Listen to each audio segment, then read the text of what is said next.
to this seminar. This is a joint TRAP, Topics and Research for Acceleration Policies initiative, and our Community of Practice for Poverty, for which I really thank Mansour and Renata Rubian, who is the coordinator of the Community of Practice for the support. This is our this is very productive. We see 64 people connected, which shows that this is a topic of interest. So I'm gonna give a very brief introduction. As you know, the co-hosts of the initiative, the TRAP initiative, always my colleague, regional director for ARBEC, Mirjana Spodjaric, who is also here in the panel. And she will speak at the end. She will give some closing remarks before we end the session. And we have also in the panel Raymond Gilpin. Thank you, Raymond. He's the regional chief economist in Africa for UNDP, and who will provide comments to start the conversation after Carlos Rodriguez's presentation. So thank you, welcome everybody. Thanks for joining. Let's go directly. Let me thank Carlos for accepting on a relatively short notice to give this presentation to us. So very briefly, Carlos, we are here in UNDP discussing how to go about this socioeconomic recovery after COVID crisis. And one of the elements that we want to emphasize in this recovery is the importance of connectivity and the digital economy in general as one aspect that would improve both productivity and equity. It has been clear that the lack of access to connectivity has exacerbated the inequality impact of the crisis. So you will tell us more about this because you are the one who have studied the issue with your team, but it seems that there is relatively little written in terms of an analytical framework to understand the links between connectivity, digital access, and welfare. So that's why when we saw your work, we were very much interested in having a conversation with you. So thanks again for accepting. And so just for the audience, as you saw, Carlos is currently, in the bank, there are these global solutions groups, and he leads the global solutions group called Data for Development. And he's also a lead economist in the African region, but before he was in the Latin American region leading operations and analytical work. And he also was a postdoctoral fellow at Brookings Institution, and before that he worked in the Mexican government. And of course he has 2 bachelor's degrees, one's political science and economics, a master's degree also in economics, and another master's and a PhD in economics from Cornell University. So Carlos, it is really pleasure to have you with us, and Fernandez, who works in our Latin American Bureau, to moderate the conversation. So thank you, Carlos. The floor is yours.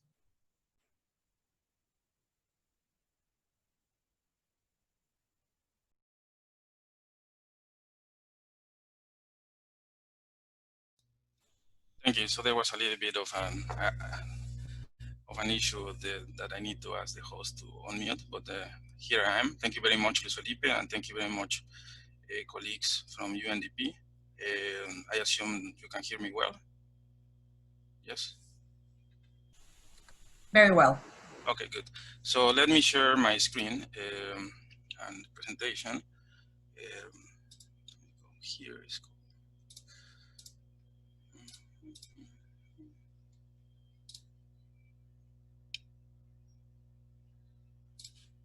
Let me see if you can see my slides now. Yes?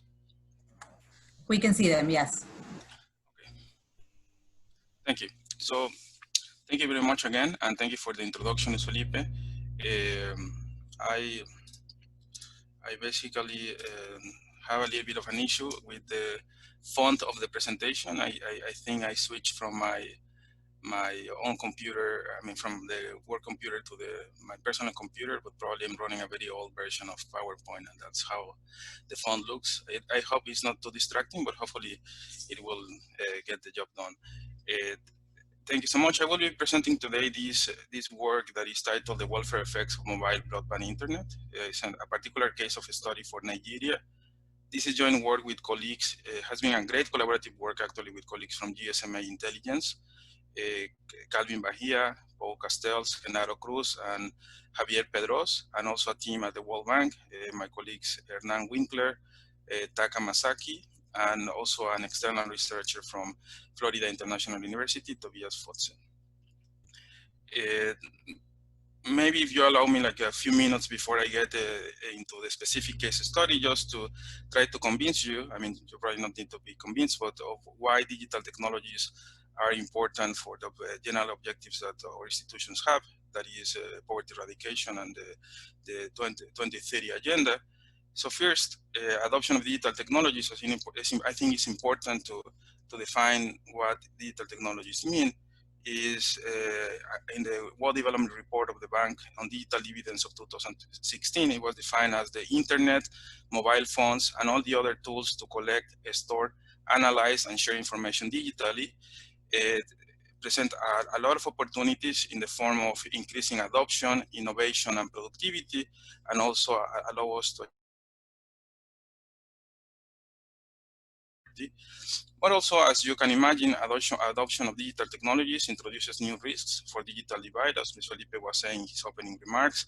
Certainly, it can create widen both vertical and horizontal inequalities, and it also can create higher levels of market power and market concentration. As we know, the big technological firms on search engines, on e-commerce and other platforms, they are growing bigger and having a larger market share. And eventually we know what, from economy fundamentals, what happened when there is high market power or monopolies or oligopolies, they extract rents and the consumer welfare typically shrinks. And also there is some threats to consumer protection, data privacy, and cybersecurity issues. So certainly digital technologies are important, but also some risk may happen. The other situation is also digital technologies by themselves are not going to eradicate poverty, but certainly it is important to discuss about complementary policies that are key for interacting with digital technologies to achieve these objectives.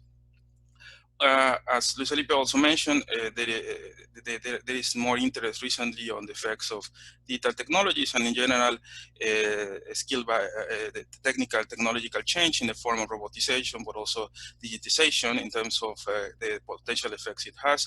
A lot of research, for instance, on robotization has been done for the US.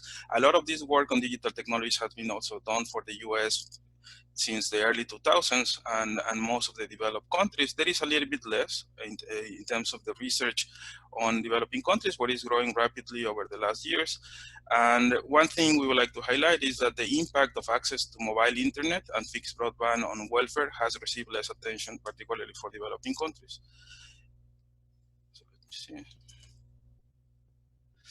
So just in terms of the importance of digitization and economic transformation, many of you might be familiar with the work by Goldfarb and Tucker in the Journal of Economic Literature. It's called Digital Economics, which came out in 2019, which showed that economic transformation can be achieved through the reduction of 5 main costs. They do a very comprehensive review of the literature, and they organize this framework around 5 costs. The first one is search cost. The second one is replication cost, then transportation, tracking, and verification cost. And they also implicitly, a little bit explicitly, but mostly implicitly, they also mention how the reduction of all these different costs eventually traduces into lower prices.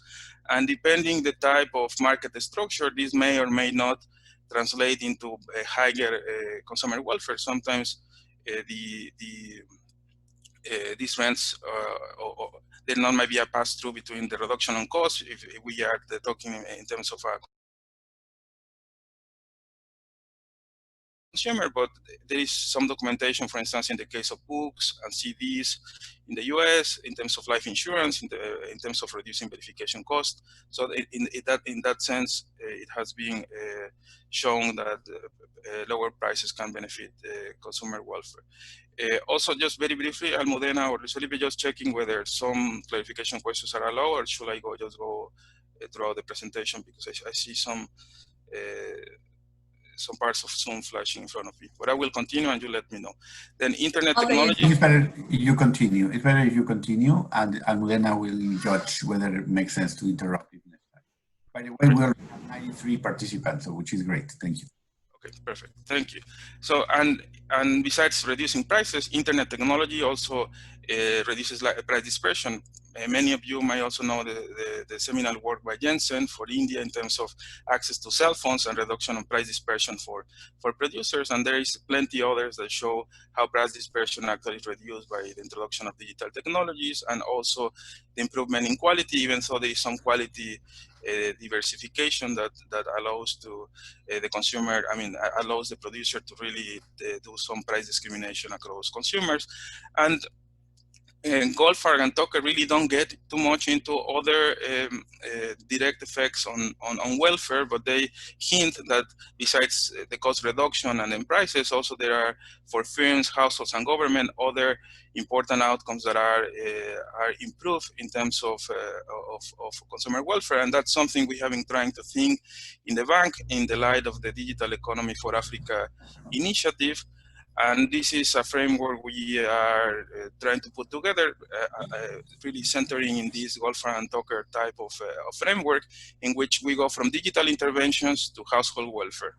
So digital interventions, at least in the Digital Economy for Africa initiative of the World Bank, includes digital infrastructure. That is the objective of the presentation today. Also digital skills, digital entrepreneurship, digital platforms as e-commerce, e-government, and so on, and digital financial service, particularly the importance of mobile money and fintech into increasing accessibility to credit to families. And then, as I said earlier, these digital interventions by themselves are not expected to solve all the issues in terms of productivity and poverty, but there is a lot of complementary policies in terms of infrastructure, competition, accessibility to markets that are very important for and interact with digital interventions to then reduce some of these barriers for adoption. If there is not electricity, even if you have access to 3G, maybe you cannot connect your cell phone and then benefit from this. So all this complementarity is very important to have in mind. Supply, demand, and government policies. And these three actors also benefit from what I mentioned earlier, not only the reduction of costs that digitization brings into the economy in terms of search costs, replication costs, transport and monitoring, and verification costs, but also another thing that I think was a little bit of the missing part into the Goldfarb and Tucker paper, which is the networking and organization. And a little bit of what I will be presenting today really has to do with the issue of externalities, in which there is a lot of benefits of proximate people, people connected that might be living in coverage areas that doesn't necessarily themselves are adopting these technologies because of the cost of entry.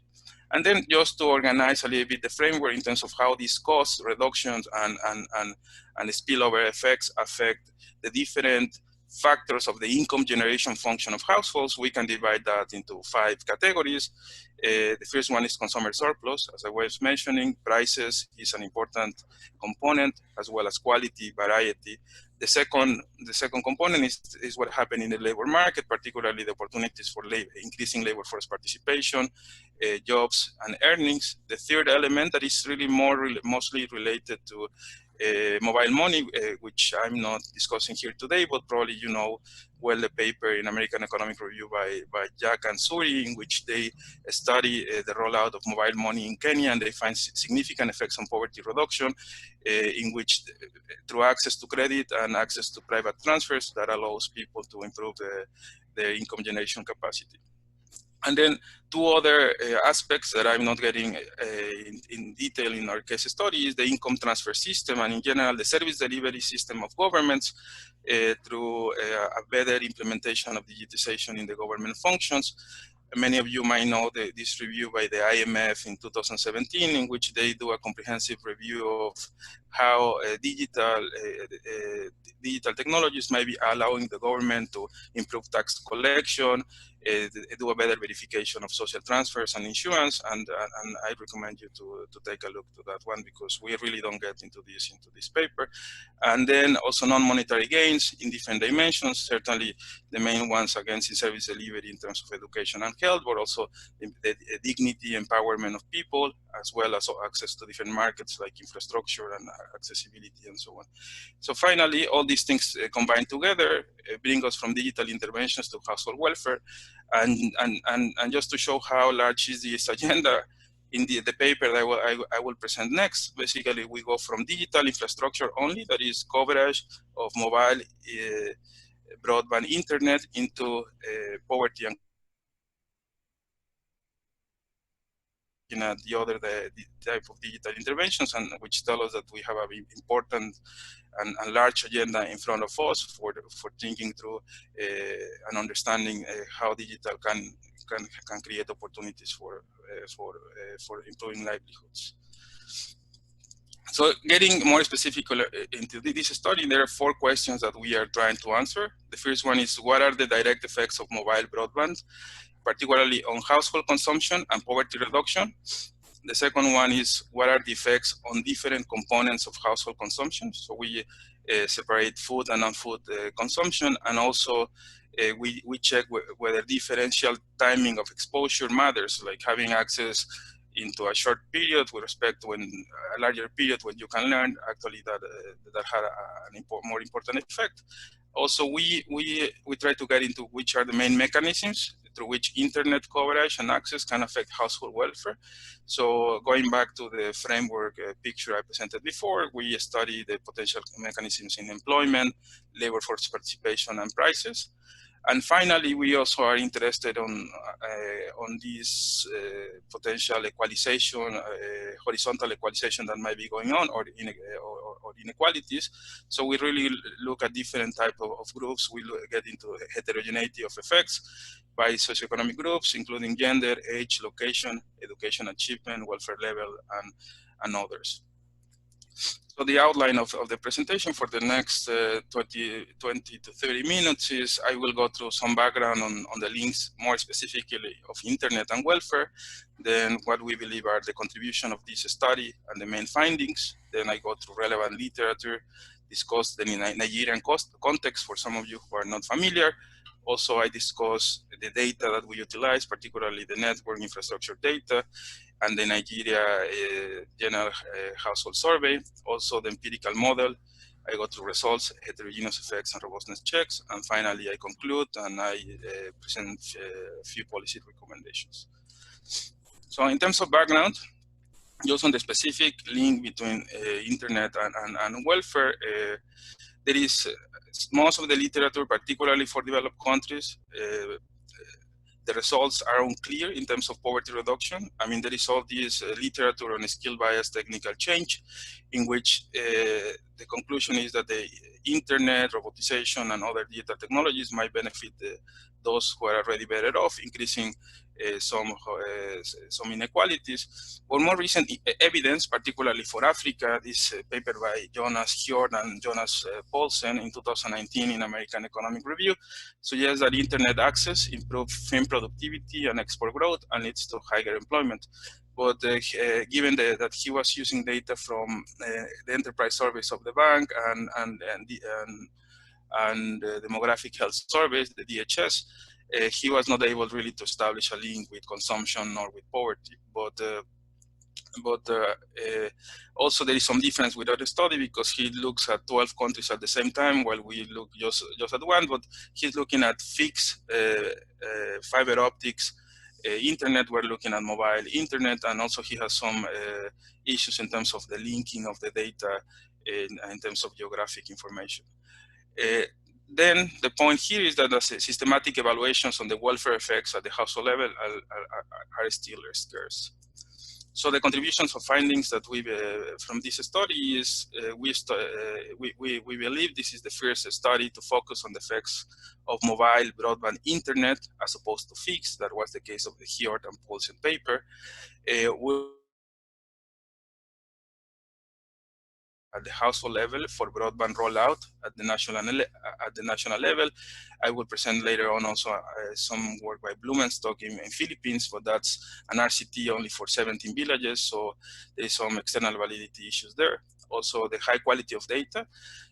I will talk a little bit about the data integration, but we have, first of all, something that is sometimes a luxury for developing countries, which is panel data with consumption and poverty information, which allow us to implement a definitive specification at the household level.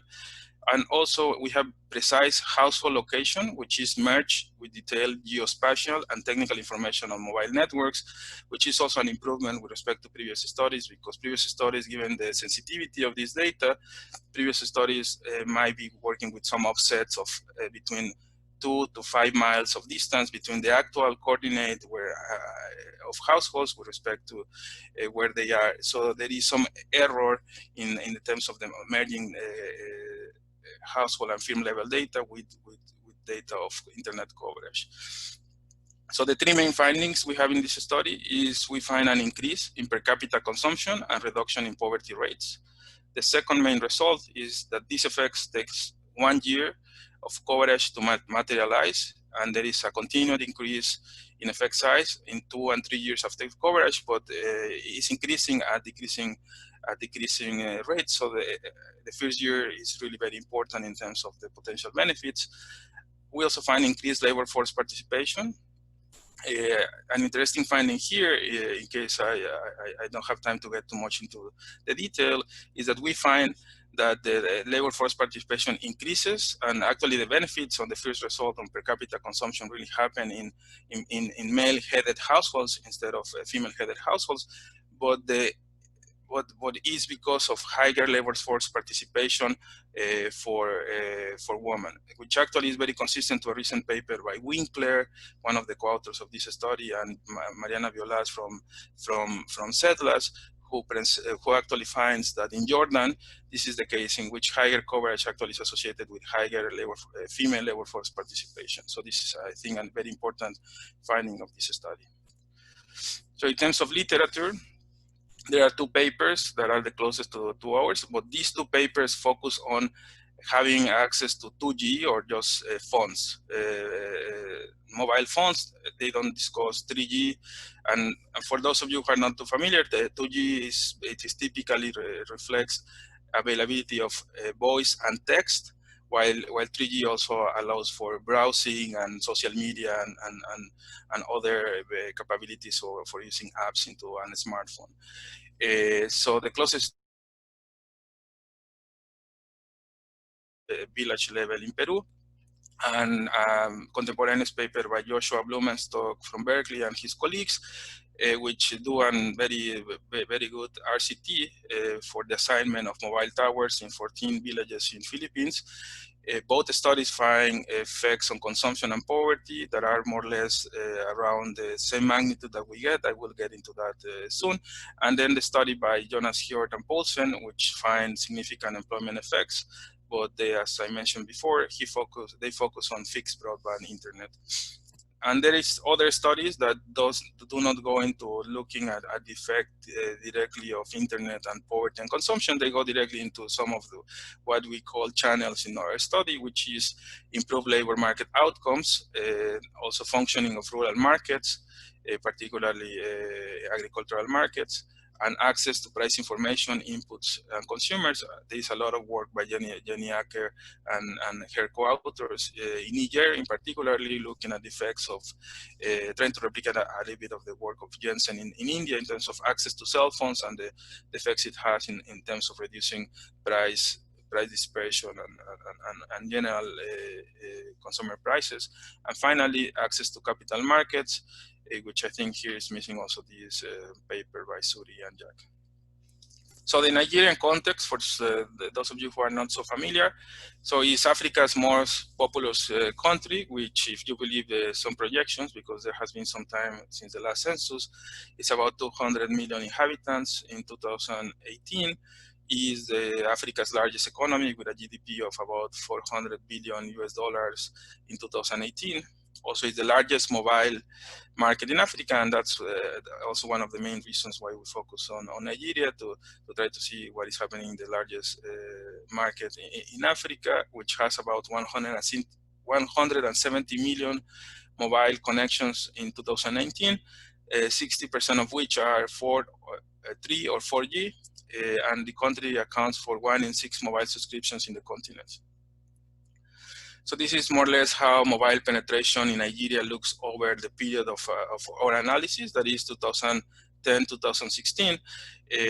You can add this, because basically those who have in the red line, the 3 and 4G penetration, they also have 2G. So basically, if you add these two, is the total amount of connection. This is basically dividing the total number of 2G and 3G connections by total population, but this will tell us something about individual connections, like per person, per capita, but I mean, the coverage is higher because you might have just one connection in households that have multiple members.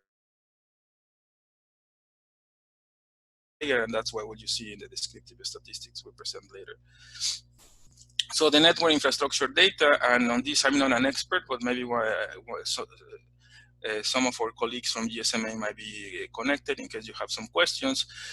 We observe for each antenna or relay site 7 factors. First is the exact location with the geographic coordinates for each one of these antennas. Also the height of the tower hosting the antenna, which is important for producing coverage maps. Also signal, emitting power, antenna parameters such as the gain, azimuth, and tilt, and then also the frequency band use and the type of technology available, whether it's 2G, 3G, or 4G, as well as the date of deployment, which is very important for producing this panel of annual coverage maps for Nigeria from 2010 to 2016.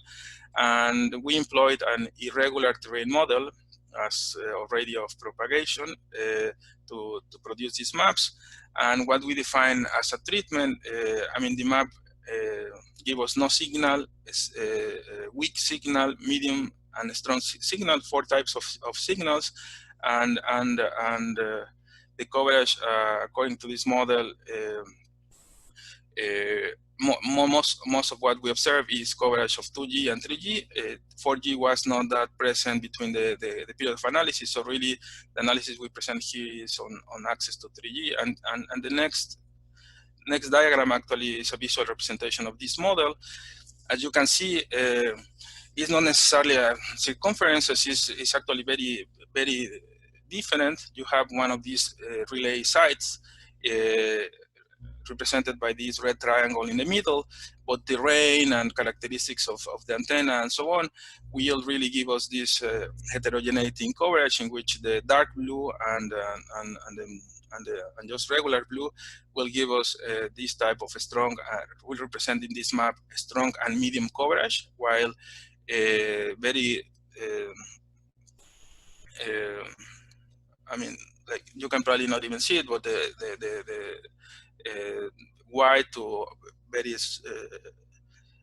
tilted blue actually is the low or no coverage. So as you can see in the top part of the map, there might be parts that are relatively farther away from these antennas, which still might have a strong or medium coverage. But if you go to the bottom part of this map, I mean, areas that are certainly closer to this relay site might not have coverage. So that's also important, because as robustness in this study, we also present some analysis on some quasi-random assignment of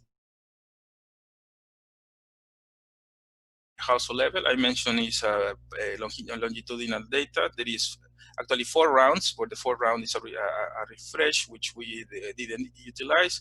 But the 3 rounds we use is 2010, 2011, 2012, 2013, and 2015 and 2016. Each one consists of a post-planting and post-harvest round. We mostly use the post-harvest round in the paper for consistency, because also there were like some data issues, particularly certain variables in the post-planting rounds.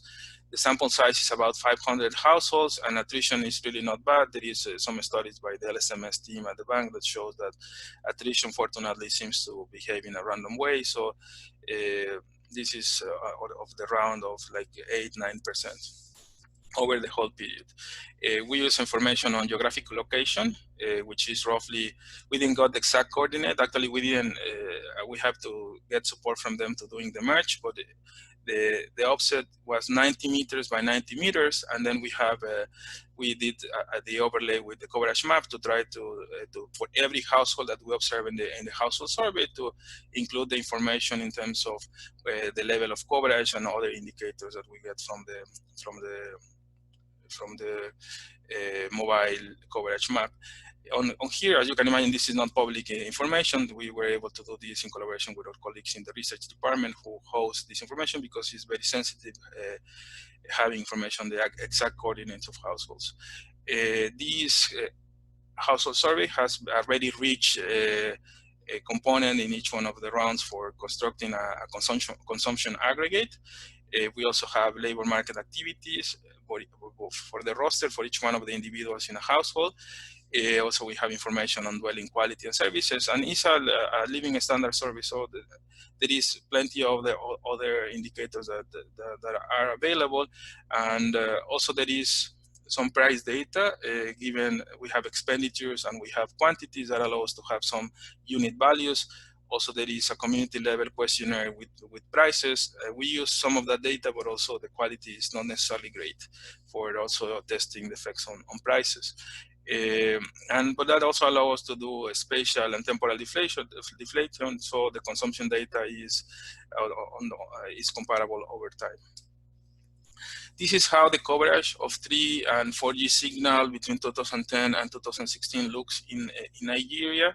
The left-hand side map actually shows how it looked in 2010, in which the X's are basically those enumeration areas in which you have a cluster of households in the household survey, in which there was not a coverage of 3G or 4G in 2010, while the blue dots are those enumeration areas in which the cluster of households actually were under coverage. And you can see there is some areas in the southern part of the country in which you actually might have close by enumeration areas that might be covered and not. And then also to show the rollout of this technology, the coverage increases substantially throughout the country, particularly on the enumeration areas covered by the household survey in 2016.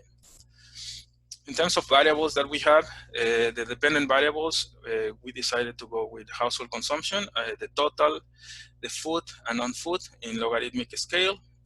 We also look at household poverty status based on per capita consumption. We use the international poverty lines of 190 and 320 per day in 2011 purchasing power parity. We also utilize labor market outcomes, particularly labor force participation, work businesses for all those individuals between 15 and 64 years of age.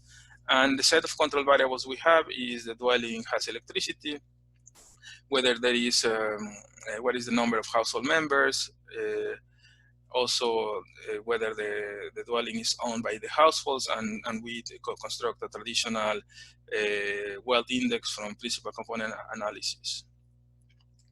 The empirical model we run is a traditional fixed effect model at the household level, which is really a luxury to do because we can get rid of all these time invariant noise at the household level, which actually also picks up a lot of the variability in our data. And we also cluster of standard errors by the local government area, LGA, which is the level of treatment that we have. We also control, besides the control variables I mentioned before, by 2G. In our data, I think in the first round already 90-something, 94% of enumeration areas were already covered by 2G. So ideally, we would like to have done a study looking at not coverage versus 2G. That is a little bit what has been done in this Peru and Philippines study, but the coverage was already universal on that. But then what we're looking is the coverage in 3G, but we are controlling for 2G as well. And the treatment, we have 4 treatments. The first one is the household is covered at the time of the survey, but then this is contemporaneous. We don't know how much time it took for the household to adopt 3G, or actually to, even if they don't adopt, to have access to a third party. We have our second treatment has been covered for 1 year or more. The second is 2 years or more, and the third one is 3 or more years. And the paper, in case I don't have the time to cover all of these, the paper presents the following results.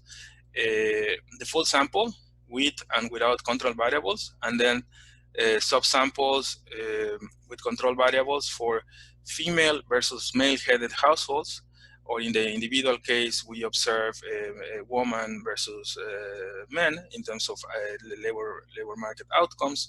Then high versus low consumption in the first wave. So it's basically we take the median and we said which ones are the richer households versus the poorer households. Then north versus south, younger household heads versus older household heads, urban and rural location, primary education or less versus more education, then literacy, and children in the household, which is also important because might create further barriers for female labor force participation. Running out of time, we show that our hypothesis of parallel trends holds. So we have the results of pre-trends at the household level. We also have the results of this quasi-random design in households in coverage of 5 to 16 kilometers from the tower. And we also run our analysis controlling for having internet access, because even if the analysis is in terms of internet coverage, it might be that our results might not robust when including the internet access which is endogenous, by the way, as a control, but our results also hold to including this information, which is internet access is self-reported in the survey. So, Carlos, if we could do 10 more minutes, please. Yes, thank you. So the results for each treatment variable correspond to a different regression. So just to clarify, what I want to present next is what I'm presenting next is basically the results of individual regressions. It's not like we throw everything into the same regression. Okay, so very quickly on summary statistics, poverty rates at 190 of the whole sample. The pool sample is about one in 3 households were poor, and by 190, and 2 in 3 households were poor. And this is more or less how coverage looks. If 3 or more years, about 1 in 4 households, and half of the households have coverage of contemporaneous coverage of medium and strong 3 or 4G during the period of the survey. These are the summary statistics at the individual level, particularly in terms of labor force participation, around at 62%. That's the main statistics here. So the results for consumption. So if you focus on the second column, that is total consumption, these are our main results that shows that medium or strong 3G and 4G coverage for 1 year or more actually is associated, well, is causing a 5.8% increase in consumption, household consumption, which is significant. And then this effect increases at a decreasing rates, and it goes up to 9.2% over with 3 or more years of coverage. Similar paths, I mean, it's very consistent with what we observe in columns 4 and 5 in food consumption and non-food consumption, in which these numbers are really similar and follow what happened to total consumption. If we go to subgroup results, the heterogeneous effects, we find no results on female-headed households. So basically, the effect is coming, the statistically significant effect is coming from male-headed households, in which these are actually the largest part of the effect, and actually replicate very well what we showed before with total consumption for all households. The stronger results are also in the southern part of the country, in rural areas, which is very important. So this is good news that the rural urban gaps actually are closing, and also there is an earlier effect of lower initial consumption. So the poorer households are the ones that actually are benefiting more in relative terms. So there is some equalization in terms of this vertical inequality, and then also effects for higher education and literacy. These are the heterogeneous effects on food consumption. Results are very similar to what I just showed on total consumption. I will not get too much into the detail because these ones are very replicate more or less well what I showed before. Probably the most important part here is the second group, the one. It's very good to see that the levels of effects, particularly in 2 or 3 years after coverage, the effects on total consumption for poorer households doubles the effect of that of the richer households. Non-food consumptions is actually even closer to what we observe on total consumption, and this is really durables and everything that is not part of the basket of goods. Let me move into effects on poverty rates. This is 190 per day and 320. So the column 2 and 4 are the ones that you should focus. We find effects of the order of 4.3 percentage points after one year or more of coverage, up to 6.8% poverty reduction after 3 years of more of coverage. We find also a negative, poverty reduction effects for 320, but the results are not statistically significant.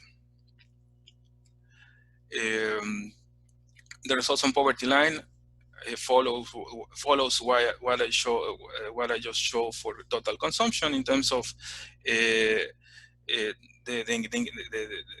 effect is actually, poverty reduction is higher, but at lower rates through more time of treatment, in which it goes from 5, particularly for male-headed households, it goes from 5 percentage points to 7.6 percentage points, and some of the other results are very similar to what I show for consumption.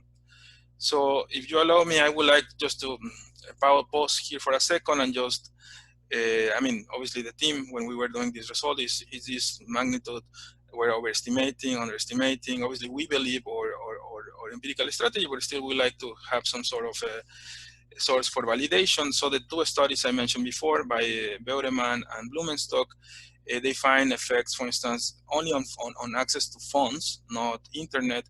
They find in rural Peru effects of the order of 11% in real consumption in Peru, and poverty reduction between 8% and 5.4 percentage points in extreme poverty. Blumenstock and in his RCT for Philippines, he finds effects of about 17% on income and about 10% in household expenditures. So if any or results are fit into these results, and actually are more conservative in the case of Nigeria. If you allow me the next 5 minutes, I'll probably talk briefly about channels of transmission. Here what we find is the positive effect on labor force participation household level, as I was discussing before, and the effects on labor force participation come after 2 years of treatment, and the effects are in the order of 3 to 4%. Here, and something that is one of the more interesting results of the paper, before you remember that for consumption and poverty reduction, male-headed households were one benefited, but at the individual level, is women in male-headed households, mostly the ones that are the ones who are increasing their labor force participation, which I mentioned is consistent to the distribution study by Winkler and Violas for Jordan. Also, we find positive, stronger effects on labor force participation for poorer households, for households in the northern part of the country, and those with younger, those living in households. Sorry, those who were between 15 to 30 years old. They are the ones who increase their participation the most, and also in rural areas. In terms of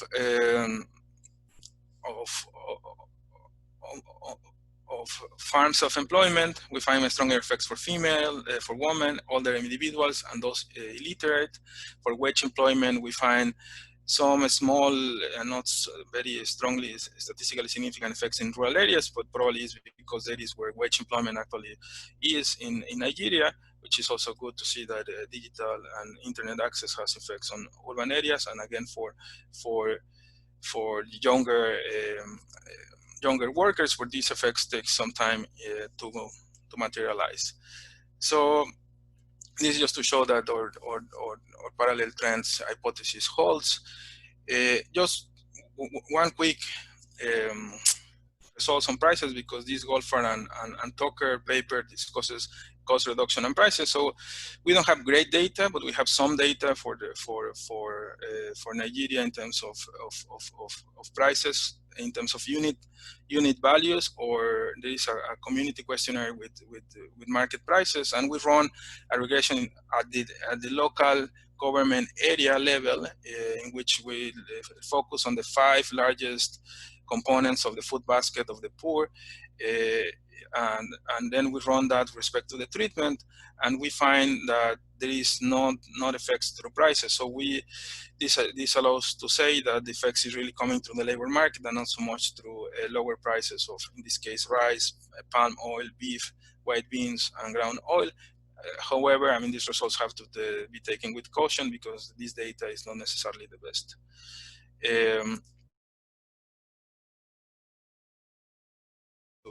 To look at some of the tests we did in the paper, what I show in the map of typically operators will try to look, the antenna will transmit optimally for 5 kilometer radius, but then given terrain, households up to 16 kilometers might be covered, and that will allow us to run this type of quasi-random analysis for households between 5 to 16 kilometers from the antenna. And just this is very reassuring that the results on total consumption and poverty actually are very similar to what we show in the standard diff in diff method, which is good for robustness of our results. We have also robustness for controlling for internet access. When we included, basically, you might be thinking this is an overall effect because we're measuring coverage. We have some self-reported internet access, but really what we find that after including as a control, the effect is more or less of the same magnitude, which basically seems to show that enumeration areas and people living in enumeration areas that are covered are actually benefiting. So this is also measuring externality effects. So just 2 minutes for some discussion on policies, and not so detailed because this is, this paper is mostly diagnostics to motivate the importance of access to internet, universal access for internet. But I think some of the main takeaways here is it's important to deepen ongoing reforms to increase competition of mobile broadband services, also promote higher digital literacy. Digital literacy is important, particularly including local languages and so on, for people being able to adopt and potentially use digital technologies. There is some research that shows that the poorer, even though they access internet, might not be doing that into the most productive way, and part of that is also because some of the content available is not user-friendly. Also, it's important to improve quality of service. High degree of coverage has not translated into usage in a lot of cases that we observe. and in some cases, rural-urban divide will continue. And also, what I mentioned before is to promote local language content, and that's important in Africa in general. My last slide. So just to conclude, in this study, we present evidence of the positive effects of mobile broadband internet coverage on household consumption and poverty in Nigeria. These effects are concentrated in rural areas, which is great to observe that the gap is closing, and to a lesser extent for those who are the poorest, particularly for food.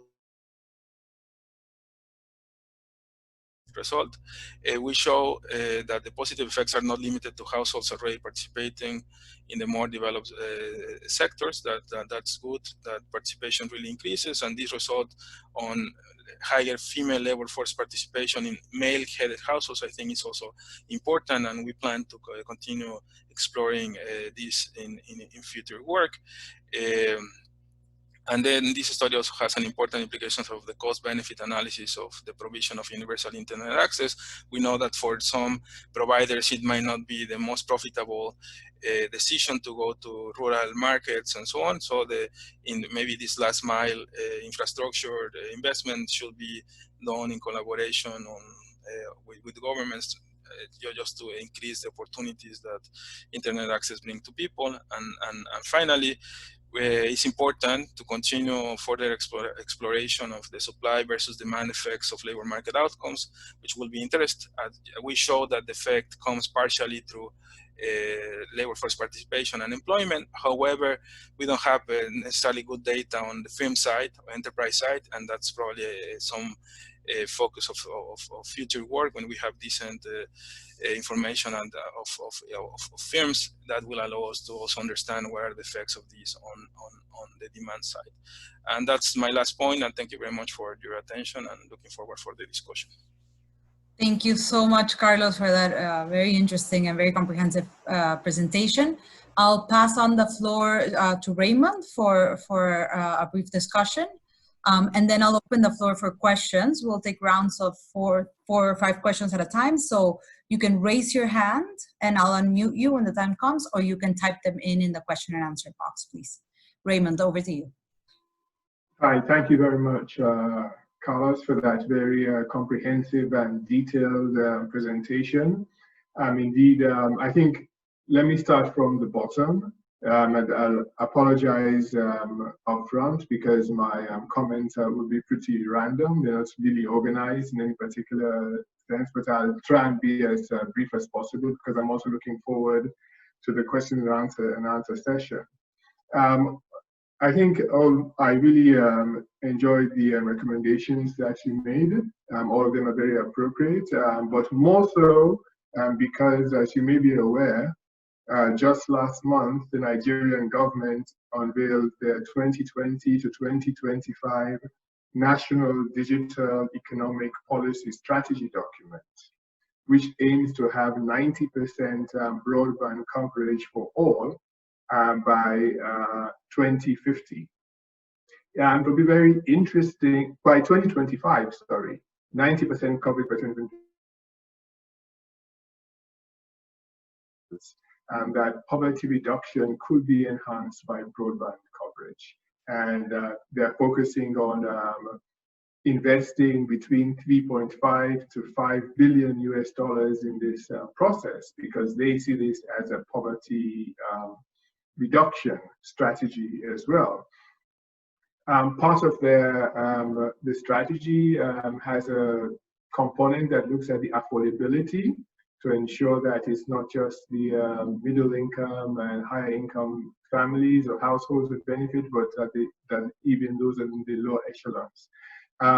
The missing link, and here is the question for you, Carlos, is that yes, there is some evidence that, and you present some compelling evidence, Carlos, that increasing mobile penetration in this way does have positive effects in terms of economic outcomes and poverty reduction.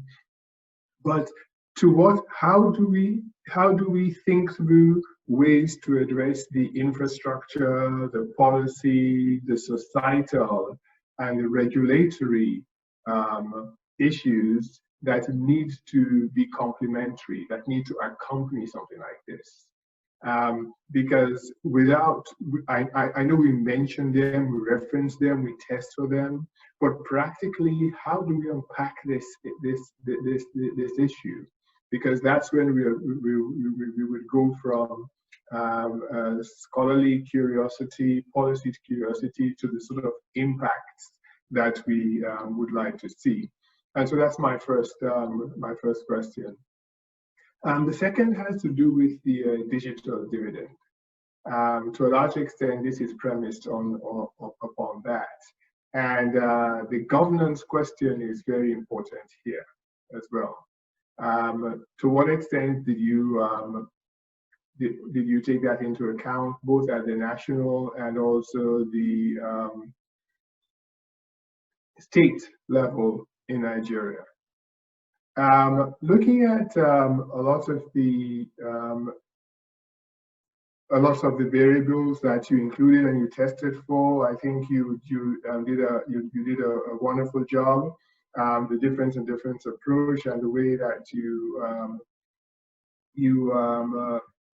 package it, that is excellent. One thing I'd like to ask a question is, the nature of the Nigerian labor market is not as discrete when it comes to formal, informal, etc., because there are lots of the gig economies alive and well there. How did you incorporate those overlaps? And there are also gender dimensions to that as well. Did remittances play any effect? And here I'm not thinking about remittances from outside, but rural-urban remittances in Nigeria account for a lot of household consumption. Were you able to account for those? And if so, how? And if not, do you think that it would have made a material difference? Looking at the various channels, I think you were probably running out of time, didn't have time to talk us through the pathways. I think it's very important to be able to unpack the pathways through which the price effects, the income effects, the capital effects, etc., make a material difference. My last point has to do with the technology itself. Is the technology itself, could we consider it as an enabler, or is it like a capital input in enterprise? And part of my point about the labor market issues earlier is that the non-formal economy means that a lot of people who are also in the formal sector have non-formal economic engagements that supplement household incomes. And so is the mobile, with broadband access be an enabler, or are we seeing it as a capital input into a non-formal activity, say service provision, service or things like that? How would you square that circle? I think I'll stop here in the interest of time and see if you have any thoughts on these, and looking forward to the question and answer. But once again, thank you so much for a very interesting and intriguing paper. And it's just like serendipitous that it coincides with this release coincides with the new Nigerian strategy. Thank you. Thank you so much, Raymond. Why don't we open for a first round of questions, and then Carlos, you can come in and answer all of that, Raymond's comments and the questions together. I see a hand. Cynthia, your hand is raised. I'm gonna unmute you for you to answer, to ask your question.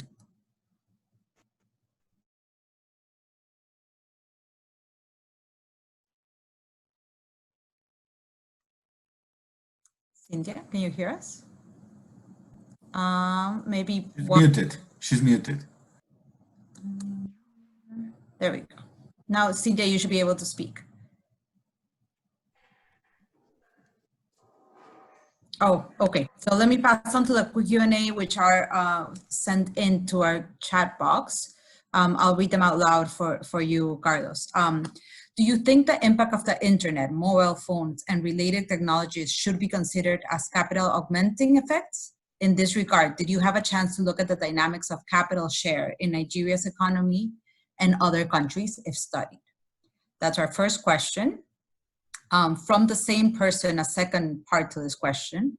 Also, how these findings relate with similar studies on transport infrastructure improvements in 70, 80th in developing countries. From a historical perspective, are there any kinds of similarities in the overall improvement of communications and transport infrastructure in developing countries? And then another one from Ben Slay, who is our chief economist in the RBEC Regional Bureau. Great presentation, thanks. My question is the following. The research presented concerns a business as usual economy in which the poor vulnerable do not benefit equally, are excluded from growth. What about the post-pandemic new normal, in which economies are shrinking and the digitalization challenges are very much about access to e-services, such as remote primary and secondary education? In most developing countries in the region where I work, mobile penetration rates are close to 100%, but de facto access to quality remote education is very uneven. To what extent can this or related research shed light on this aspect of the digital divide? So I think these are the questions we have for now. I'll pass it back to you, Carlos, and we can do another round of questions. Again, if you have a question, type it in or raise your hand, please.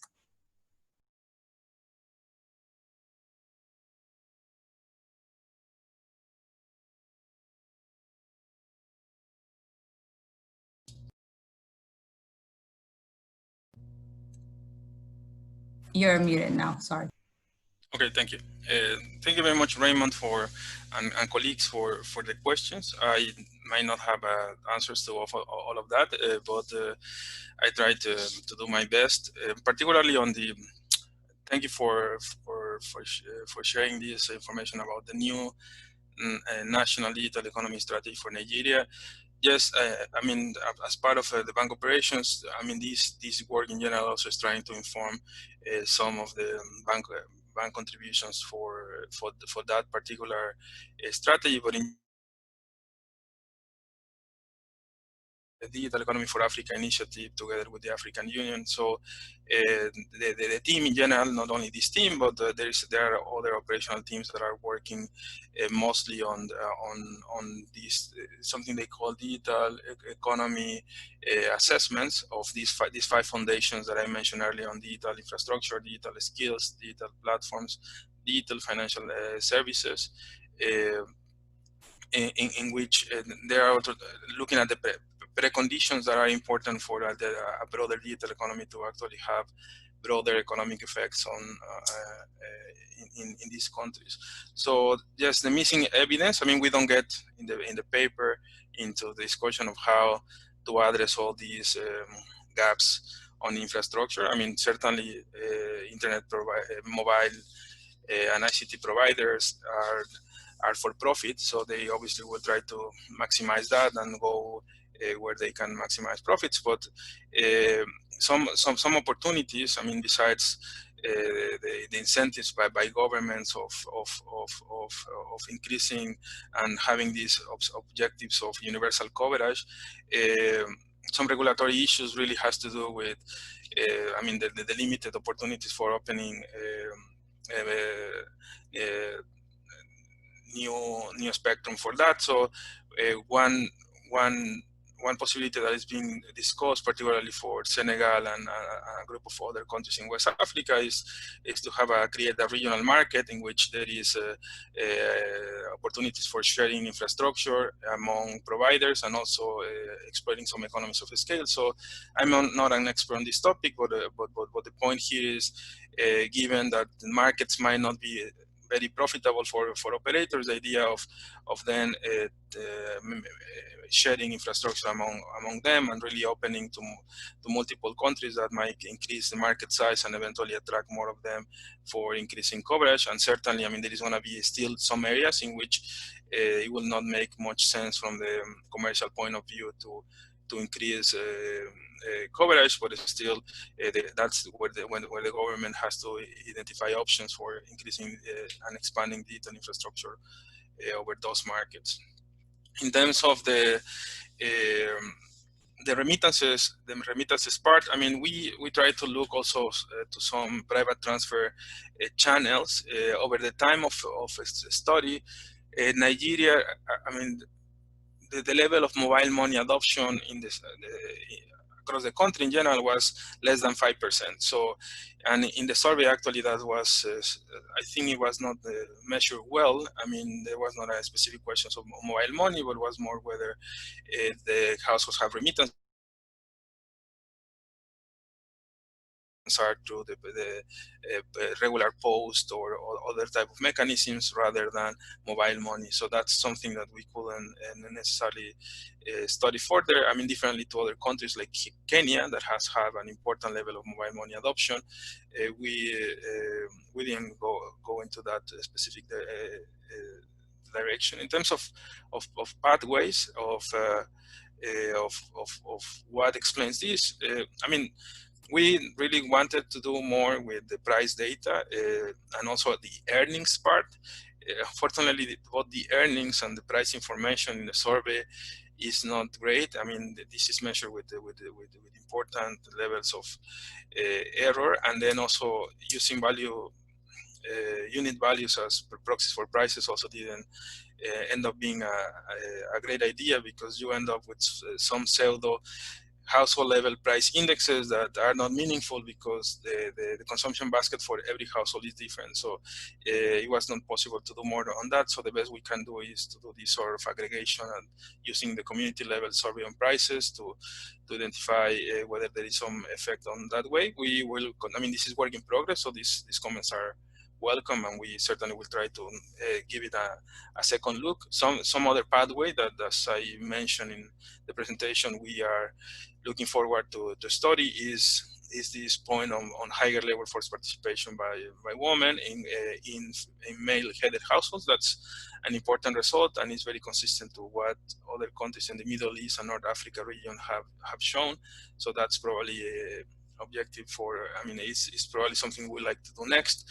Another potential spin-off or an additional analysis linked to Raymond's comments is focusing on rural markets, and focusing on rural markets maybe through a follow-up a survey, trying to understand exactly the more into, I mean, we observe some effects on through the labor market, but we're still not saying what type of, we're not saying much also from the demand side. So I think local context matter, but also it's important to understand the type of markets in which people are participating. We didn't get too much into the sectoral, the sector of economic activity. Again, it's a little bit more difficult because we go to labor force participation and then we go into specific sectors, and the sample size is very small, and then we cannot make much inference for the results we get. But we can certainly continue slicing the pie, but also there is some limitations with the data we have.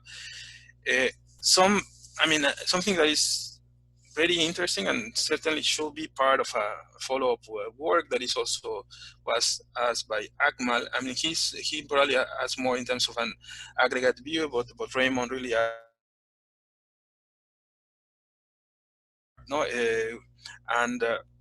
we don't do this because we're focusing on household survey data, but we are doing some work on Senegal.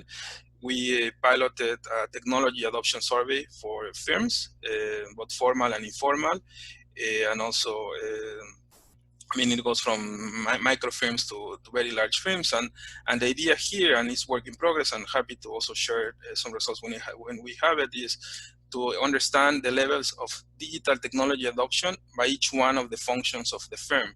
For instance, marketing, it could be one function, accounting can be another option, in which the most basic is just counting with your fingers versus having a very SAP or something more complex accounting system. So we're trying to more or less give a ranking to the level of technology adoption in the different types of the functions of firms, and then we're trying to overlay these with the coverage and having access to internet. And here is not only mobile internet for firms. Actually, it's more important what Hjort and Paulsen did for the rest of Africa, which is the high-speed internet by fiber optics. And we're trying to also look at some of the effects of having high-speed internet and all this level of digitization in the functions, which, by the way, in Senegal is, if in a ranking from 1 to 5, I think for most of the firms, the average is a little bit lower than 2, so there's still an important way to go, and that actually will allow us to be more precise in terms of specific policies for higher adoption on that. But the specific type of work we would like to do is to explore this demand side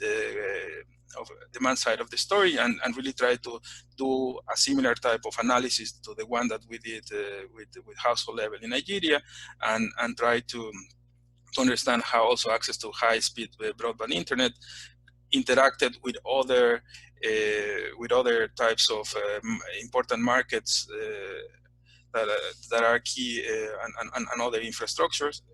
Try to see how that actually has an effect on other type of outcomes of interest. Certainly, productivity is a big question mark for middle-income countries, but also profitability and expansion to more markets. One final point here, because also goes back to this demand side that we are not tackling. Also, in the case of Senegal and other countries, we are trying to do some analysis of the entrepreneurial ecosystem in which we are connecting information from establishment censuses with this level of technology adoption that we observe for some of these firms, to understand also how the agglomeration and clustering of certain type of firms of certain degree of capabilities, it's been important for also increasing the profits and productivity. And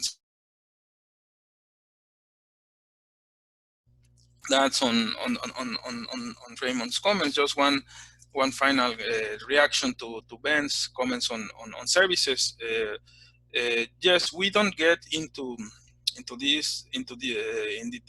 the e-government services, the health and education part in this study. I mean, something can be done because we focus on monetary outcomes, we focus on consumption, we focus on poverty rates. We probably, if we have a longer panel, we're gonna see what we can do with the 4th round of Nigeria data for 2018-19.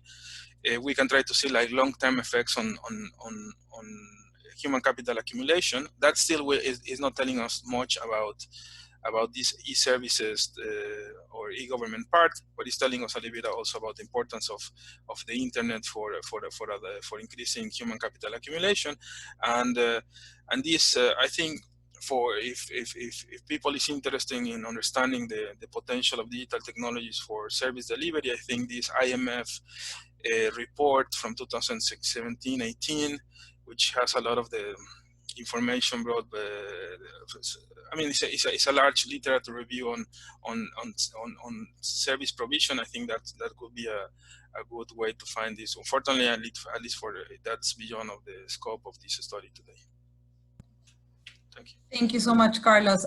Let me pass the floor to Mirjana, perhaps, for some for some reactions. The floor is yours.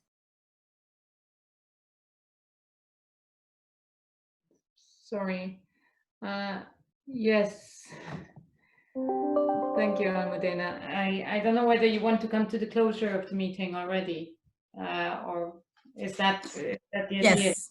Because we'll pass then on to Luis Felipe for closing. Yes. Honestly, I must say that I've been listening attentively to the whole presentation, and not being an expert in many of these things.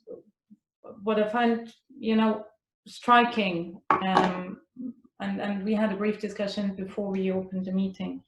What I find striking is how complex this whole issue is. I mean, we are entering into a COVID response phase where digital transformation plays an enormous role.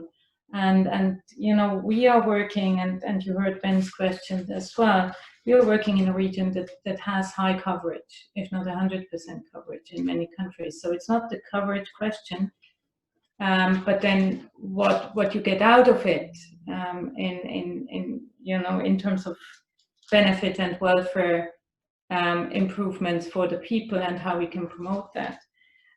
So it's a different level of engagement that we have in the Europe and Central Asia region, but what is important for us to that it's an area that is extremely under-researched, and I think that we need to be aware of. We tend to say, oh, we need to promote digital transformation in our region. This is one component of our response. But then, in fact, what are we basing ourselves on? Do we really know what we are doing and what impact our work has on the people most impacted by the crisis? So what, listening to Carlos and looking at the Nigeria example, made me realize that analytical basis probably doesn't exist for our region, and compiling that analytical basis is extremely and tremendously complex and labor intensive if we wanted to analyze where we're coming from and where we are heading.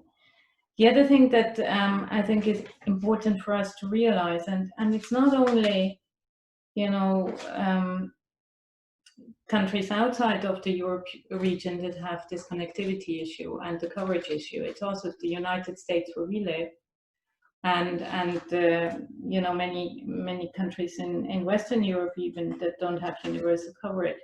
So what we also too little discuss in our region, and where we can learn from examples that were provided today, is how we can take, and I hope Ben is listening, how we can take a more holistic look at the whole digital component that we master well in our region, and that constitutes a large part of our daily work. So starting from infrastructure, going to the policy questions, going to the regulatory questions, and only then analyzing what impact the effective or the digital transformation of a national institution actually delivers to the people in terms of quality. So I think it will incentivize us to perhaps look at it in a broader,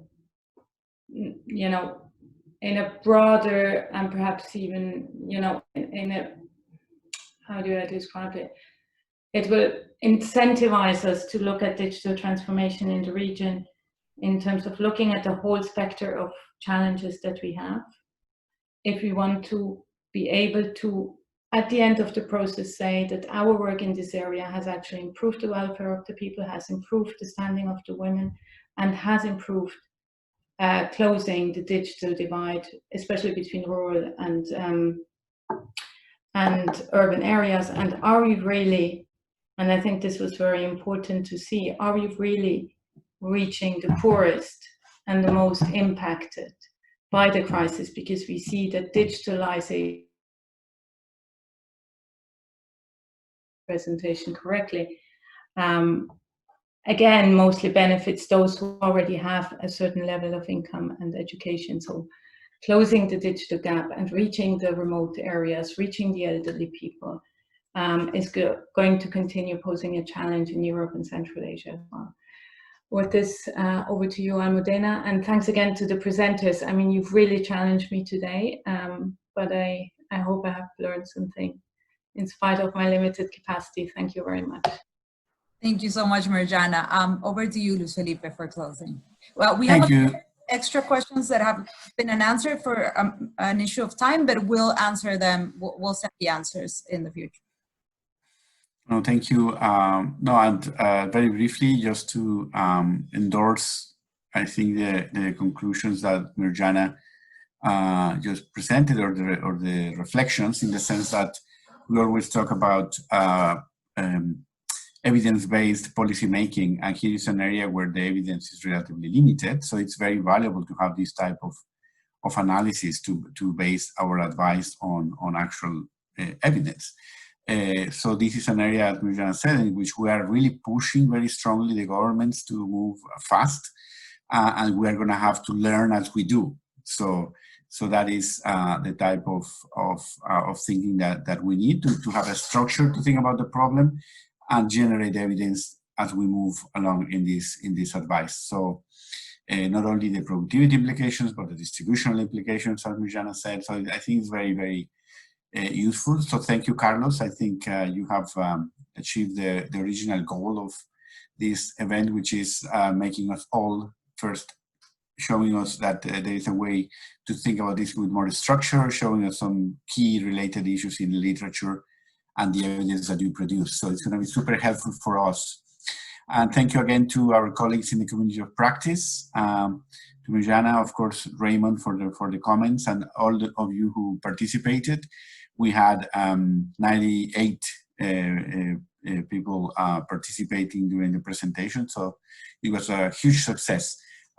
Carlos, I really appreciate the time that you took to present your work, and I'm sure you might get some requests from our colleagues directly to share other work that you are doing. But thank you, and thank you also to the team that you led on this. Tell them that we really like the work, and we learned a lot from it. So thank you, everybody. See you in the next seminar. Thank you, Mirjana, again, and keep safe. And see you soon. Thank you very much. Thank you very much for joining. Muchas gracias, Carlos. Raymond, thank you so much.